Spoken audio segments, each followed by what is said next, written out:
8 days mga kaibigan. 8 araw. Yan, nasa 1/4 na. Kulang 1/4 na agad. Ng 8 araw.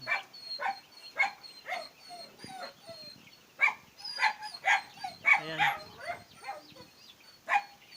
Pag tanghali, nakita nyo, pinapatay ko ang ilaw. Kasi mainit. Mainit po ang panahon pag tanghali, pag tag-araw. Pag ganitong mainit, napatay ko ang ilaw. Yun yung ating, yun ang ating 19 days, pang 19 days yun. May 1 kilo na.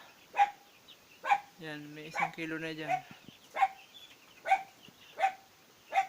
Nasa 1 kilo na yan, pang 19 days. Ayan.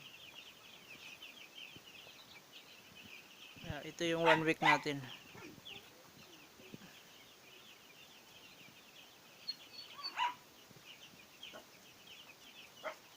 Ito yung pang 2 days natin. Yan sila. Bigyan ko sila ng ilaw kasi lamigin pa ang ganitong sisiw.